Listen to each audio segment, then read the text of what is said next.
Hello students, आज की इस वीडियो में आप सभी का पुनः स्वागत है। और आज मैं जो सब्जेक्ट आपको पढ़ाने वाली हूँ वो है इंक्लूसिव एजुकेशन यानी समावेशी शिक्षा। और इस समावेशी शिक्षा के अंतर्गत मेरा जो टॉपिक है आज का वो है परिवार यानी कि फैमिली। तो आज हम इसी के बारे में यहाँ पे चर्चा करेंगे। तो सबसे पहले देखेंगे परिवार क्या होता है। परिवार जो होता है समाज या राष्ट्र की एक छोटी इकाई होती है। परिवार जहाँ पे परिवार के हर सदस्य एक साथ रहते हैं, ये एक सामाजिक परिवार जो होता है समाज या राष्ट्र का एक छोटी इकाई होती है जिसे हम एक सामाजिक समूह भी कहते हैं। परिवार के अंतर्गत माता पिता और उनकी संतानें सभी एक जगह पर एकत्रित होकर रहते हैं। परिवार को हम एक परिवार के अंतर्गत संयुक्त परिवार, एकल परिवार, सभी प्रकार के लोग रहते हैं। पहले के समय में परिवार में दादा दादी, नाना नानी और उनकी संतानें सभी जितनी भी संतानें होती हैं वो सभी एक जगह पर एकत्रित होकर रहते थे। तो ये होता है परिवार। अब परिवार के अंतर्गत हम उनकी परिभाषा देखते हैं। परिभाषा में मैंने क्लेयर के अनुसार यहाँ पे परिभाषा लिखा हुआ है, जैसे कि परिवार से हमारा तात्पर्य उस संबंध से है जो माता पिता और बच्चों में विद्यमान रहता है। By family we mean a system of relationship existing between present and children, parents and children. तो ये होता है परिवार की परिभाषा। और एक चीज और बताना चाहूंगी, परिवार यानी कि जहाँ पे माता पिता और उनकी संतानें होती हैं, परिवार के जितने भी सदस्य होते हैं उनका संबंध उनके ब्लड से होता है यानी खून से होता है। इसी को हम परिवार कहते हैं, जहाँ पे खून का अपना एक संबंध होता है। और इसमें उनके संतान जो होती हैं वो एक दूसरे से प्रेम, सहानुभूति और अनुशासन के साथ परिवार में रहते हैं। अब हम जानेंगे परिवार की विशेषताएं। परिवार की विशेषताएं क्या होती हैं। सबसे पहले मैं बताना चाहूंगी कि परिवार यानी कि जहाँ पे माता पिता, उनके माता पिता के भी माता पिता साथ में होते हैं, तो हर कोई एक दूसरे के उत्तरदायित्व को समझते हैं।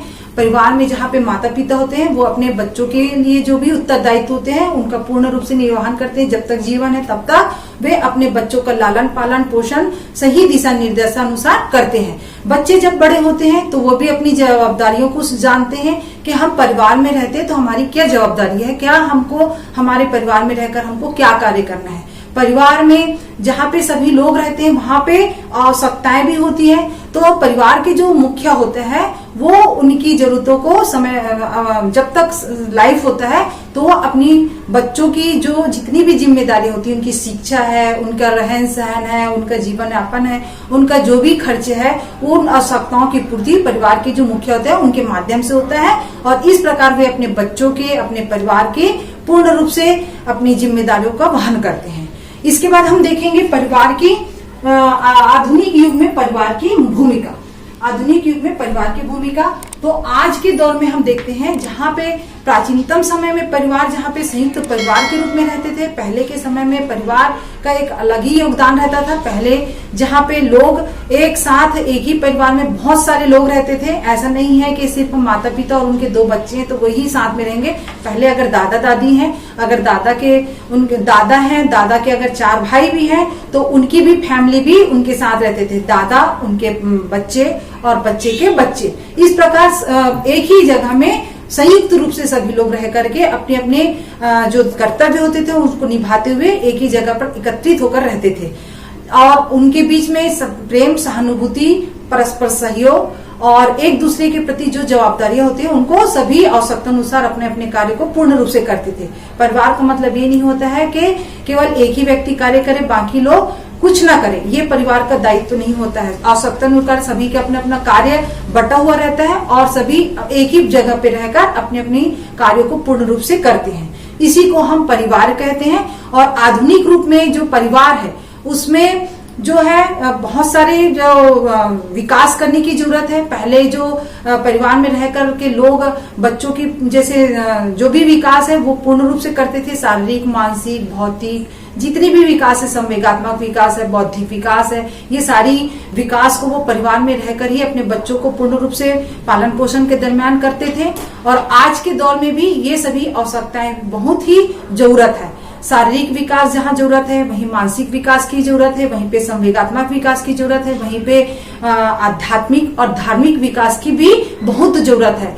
आज देखते हैं कि परिवार जो है एकल परिवार का रूप ले गया है। संयुक्त परिवार जो है वो धीरे धीरे विघटित हो गया है। पहले के समय में लोग संयुक्त परिवार में रहते थे, लेकिन आज हम अगर आधुनिक रूप में देखते हैं तो आधुनिक समय में जो है परिवार धीरे धीरे एकल परिवार का रूप ले लिया है। संयुक्त परिवार जो है धीरे धीरे विघटित होने लगा है। आज हम अधिक से अधिक संख्या में एकल परिवार देखते हैं और संयुक्त परिवार की संख्या हम बहुत कम देखते हैं। बड़े बड़े महानगरों में तो आज एकल परिवार का ही चलन ज्यादा हो गया है और उसमें अपने माता पिता को बच्चे रखना भी उचित नहीं समझते। तो इसीलिए हमारा आज जो मुख्य उद्देश्य है, शिक्षा का मुख्य उद्देश्य है बच्चों में सारी विकास करना, शारीरिक, मानसिक, भौतिक और इसके साथ साथ बच्चों में धार्मिक और आध्यात्मिक विकास की शिक्षा देना भी नितांत आवश्यक है। और इस शिक्षा के माध्यम से ही वे जो परिवार की हमारी जवाबदारियां हैं और हमारी जो क्या हमको कार्य करना चाहिए परिवार के प्रति, ये सारी चीजों को इस शिक्षा के माध्यम से, इस विकास के माध्यम से बच्चे सीखते हैं। आज नैतिक पतन होते जा रहा है परिवार के लिए, तो इस पतन को रोकने के लिए हमको ये शिक्षा देना बहुत ही जरूरी है और इस शिक्षा को हम अपने शिक्षा के माध्यम से इन उद्देश्यों को प्राप्त करते हैं। और परिवार जहाँ पर है तो परिवार में ये परिवार के माध्यम से हम इन सभी उद्देश्यों को एक जगह पर रहकर हम प्राप्त कर सकते हैं। तो ये हुआ हमारा परिवार, आधुनिक समय परिवार की भूमिका। हाँ, अब हम नेक्स्ट पॉइंट देखते हैं परिवार की मुख्य भूमिका।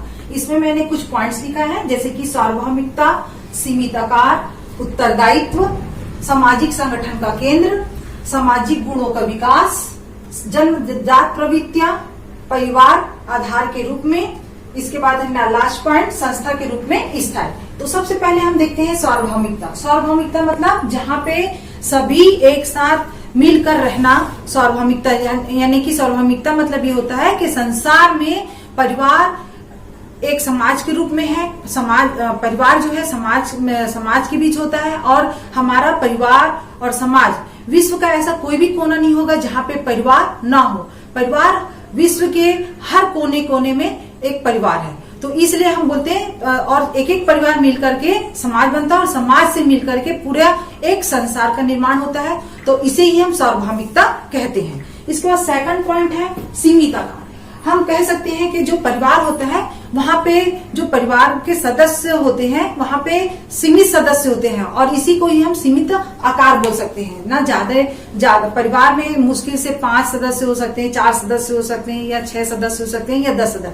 तो इस प्रकार सीमित संख्या में परिवार में लोग रहते हैं और इस प्रकार सीमित एरिया के आधार पर हम इसे परिवार कह सकते हैं। इसके बाद है उत्तरदायित्व।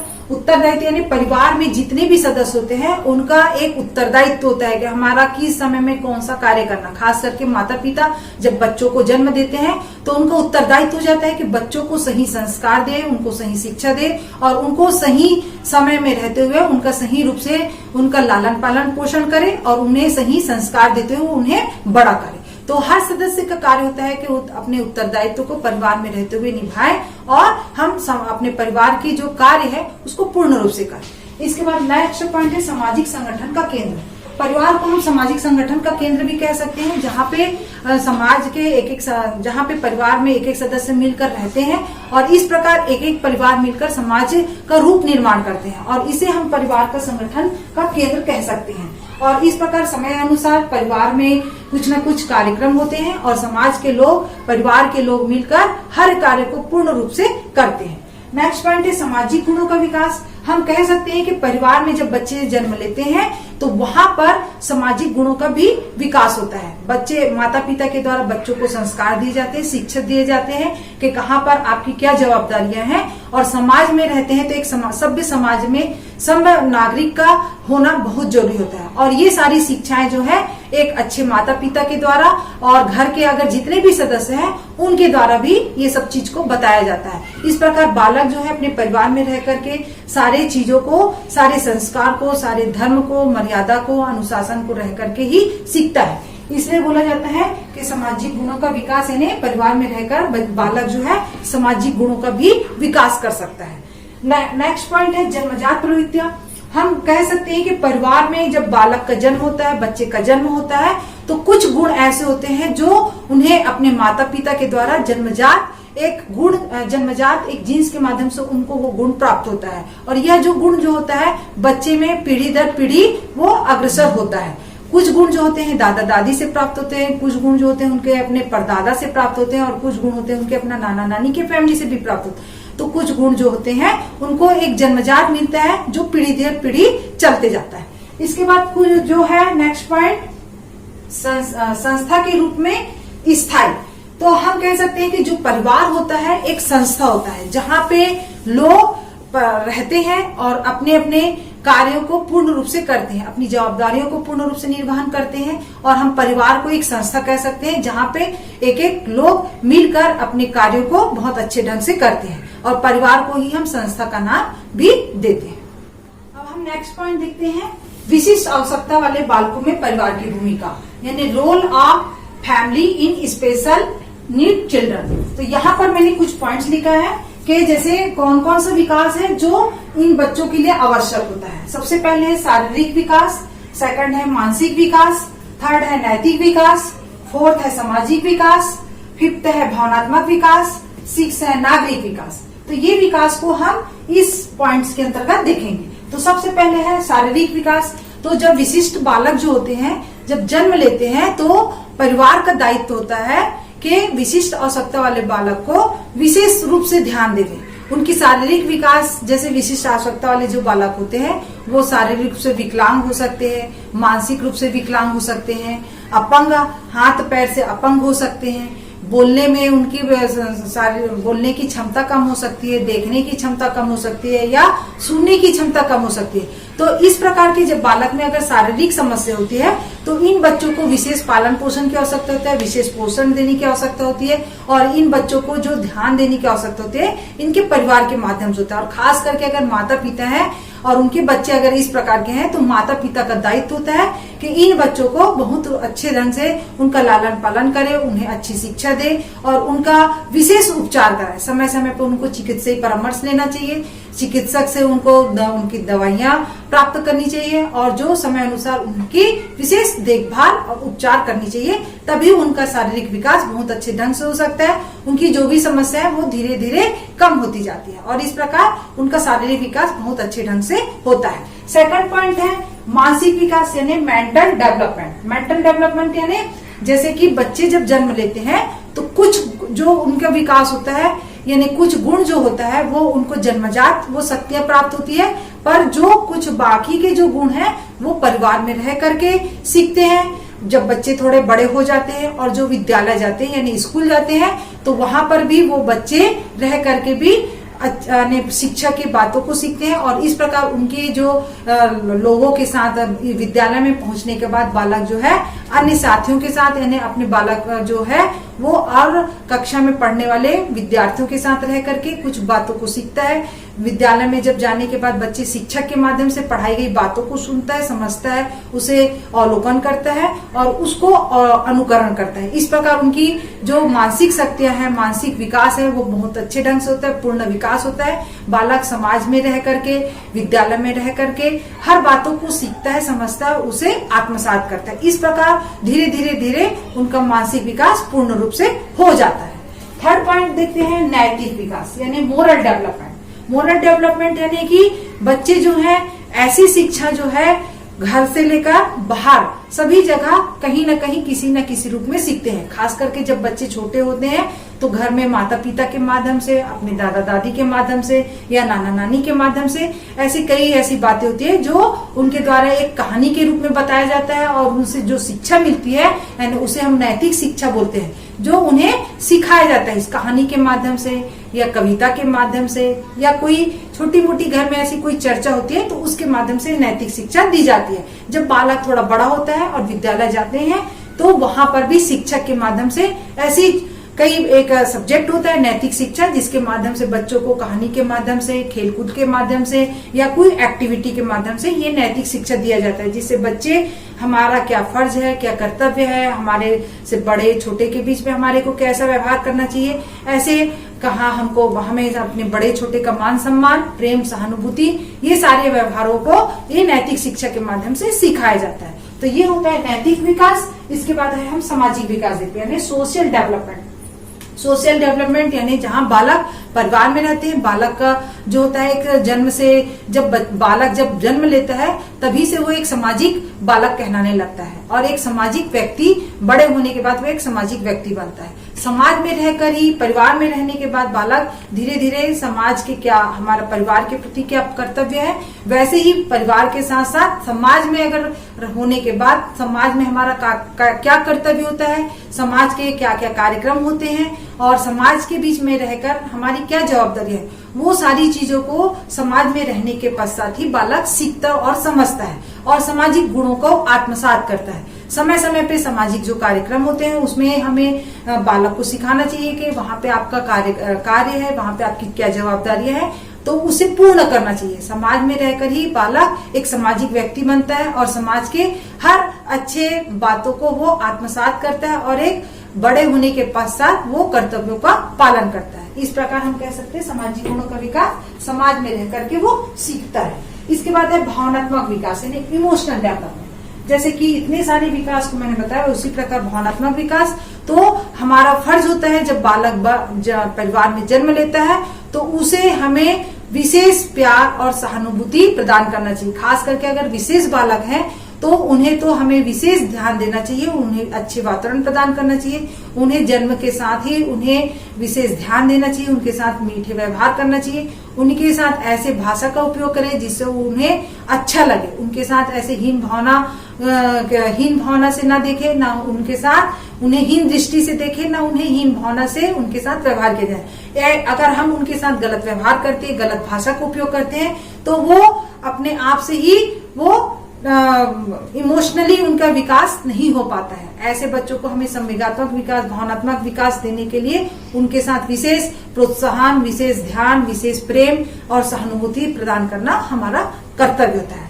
तो ये इस प्रकार उनका भावनात्मक विकास होता है। जब उन्हें विशेष प्यार, प्रेम, सहानुभूति देंगे तो बच्चों में आत्म स्वरूप, उसमें भी भावनात्मक विकास पूर्ण रूप से हो जाता है। इसके बाद नेक्स्ट पॉइंट है नागरिक विकास यानी कि सिविक डेवलपमेंट। नागरिक विकास उसे बोलते हैं जहाँ पे बालक एक सभ्य नागरिक बन जाता है। नागरिक विकास बोलने समाज में जब बालक रहता है तो एक सामाजिक व्यक्ति बनता है, वैसे ही वो समाज में रहकर अपने देश के लिए एक सभ्य नागरिक भी बनता है। जब हम उन्हें अच्छी शिक्षा देते हैं, उनका सही ध्यान रखते हैं विशिष्ट बालक को और उन्हें सही शिक्षा प्रदान करते हैं, चाहे सामान्य बालक हो चाहे विशिष्ट बालक। हम अगर माता पिता हैं तो हमारा कर्तव्य होता है कि ऐसे बालकों, हम अपने बालकों को अच्छी शिक्षा दें, उन्हें समाज का, देश के प्रति क्या उनका कर्तव्य है, राष्ट्र के लिए क्या सहयोग प्रदान करना, क्या भावनात्मक विकास, राष्ट्र के लिए उनमें एकात्मक विकास, राष्ट्र के लिए एकता, ये सारी चीज उनमें डेवलप करना यानी विकास करना जरूरी होता है और तभी वो एक सभ्य नागरिक बनने के योग्य हो जाता है और तभी वो एक सभ्य नागरिक कहलाता है। तो ये होता है नागरिक विकास। अब हमारा नेक्स्ट पॉइंट है शिक्षक की भूमिका यानी परिवार जैसे होता है वैसे ही विद्यालय भी एक प्रकार का परिवार होता है। हम समाज का एक लघु रूप कहते हैं विद्यालय को। तो वहां पर जब बालक विद्यालय जाते हैं तो वहां पर भी शिक्षक के द्वारा बच्चों को किस प्रकार ध्यान दिया जाता है और किस प्रकार उनका ध्यान और कर्तव्य होता है, उनको हम शिक्षक की भूमिका में देखते हैं। तो रोल ऑफ टीचर, तो इसमें हम बताएंगे कि शिक्षक का क्या कर्तव्य होता है। जहाँ पे बालक पढ़ने जाते हैं उसे हम विद्यालय कहते हैं और विद्यालय में सभी प्रकार के बालक बालिका पढ़ते हैं। बालक जो होते हैं सामान्य भी होते हैं, औसत में भी होते हैं और कुछ विशिष्ट बालक होते हैं। जब विशिष्ट बालक समावेशी शिक्षा के अंतर्गत तो स्कूल में पढ़ते हैं तो वहां पे हमको ऐसे बच्चों को बहुत ही विशेष रूप से ध्यान देने की जरूरत पड़ती है। विशिष्ट बालक को हमको विशेष रूप से शिक्षा देने की आवश्यकता होती है, उनका विशेष पाठ्यक्रम होना चाहिए और उस पाठ्यक्रम के अंतर्गत वो विद्यालय के जो शिक्षक होते हैं उनको उस रूप से पढ़ाना चाहिए ताकि उन बच्चों को किसी प्रकार की भी समस्या न हो और उन बच्चों को ऐसे विशेष कक्षा का आयोजन होना चाहिए, विशेष कक्षा होनी चाहिए, विशेष शिक्षक होनी चाहिए ताकि उन्हें बहुत अच्छे ढंग से वो शिक्षा दे सके और उन शिक्षा को वो बालक आत्मसात कर सके, अनुकरण कर सके। अगर शिक्षक के माध्यम से उन्हें सही ढंग से अगर उन्हें पाठ्यक्रम के द्वारा शिक्षा नहीं प्रदान की जाती है तो वो बच्चे सही ढंग से शिक्षा को ग्रहण नहीं कर सकते हैं। उन बच्चों को विशेष रूप से उनके समय अनुसार उन्हें क्रियाविधि में पार्टिसिपेट करवाना चाहिए, उन्हें भाग सहयोग भाग लिया जाना चाहिए। उन्हें विशेष रूप से उन्होंने कोई भी एक्टिविटी है उसमें पार्टिसिपेट करवाया जाना चाहिए, ताकि उन बच्चों को न लगे कि हमें शिक्षा के माध्यम से ध्यान नहीं दिया जा रहा है, हमें प्यार नहीं दिया जा रहा है। तो शिक्षक का दायित्व होता है, जब विद्यालय में सामान्य बालक के साथ विशिष्ट बालक पढ़ते हैं तो उन बच्चों को विशेष रूप से शिक्षक दे, उन्हें विशेष शारीरिक विकास में योगदान दे, मानसिक विकास में योगदान दे, उनके सामाजिक विकास की क्या योगदान होता है उनको सिखाए, उनको सही समय समय पे उनको एक व्यावसायिक शिक्षा प्रदान करें, ताकि वे एक शिक्षा प्राप्त करने के बाद वो एक अपने आप में आत्मनिर्भर बन सके। तो इस प्रकार शिक्षक का दायित्व होता है कि उन्हें विशेष प्यार, सहानुभूति प्रदान करे, उन्हें परस्पर सहयोग दे, उनमें अनुशासन की भावना जागृत करे, उनमें दया, प्रेम, सहयोग, ये सारी गुणों का उन्हें शिक्षा प्रदान करे और उन्हें आत्मसात करने के लिए भी विशेष प्रोत्साहन करे। उन्हें समय समय पे अभिप्रेरित करे कोई भी कार्य करने के लिए, उनमें हीन भावना ना पैदा हो, इस चीजों को ध्यान रखें, क्योंकि ऐसे बच्चे जो होते हैं बहुत ही इमोशनली होते हैं, उनमें किसी भी बातों का बहुत जल्दी उनमें ठेस पहुंच जाता है। तो उन बच्चों को हमको अच्छे रूप से शिक्षा देनी चाहिए, ताकि वो बहुत अच्छे से सामान्य ढंग से अपने आप में वो सीख सके, और उन्हें समय समय पे अभिप्रेरित करे और उन्हें व्यावसायिक शिक्षा दे, जिसके माध्यम से वो एक समय के बाद शिक्षा ग्रहण करने के बाद वो आत्मनिर्भर बन सके और देश के लिए एक सभ्य नागरिक बन सके। तो आज का मेरा जो टॉपिक है यहीं पे कंप्लीट होता है, और आज का जो वीडियो लेक्चर है वो आप सभी को कैसे लगा ये मुझे आप कमेंट बॉक्स में लिख करके पहुंचाएं, और इस वीडियो को आप अधिक से अधिक लाइक करें और मेरे इस चैनल को अधिक से अधिक सब्सक्राइब करें। Thank you.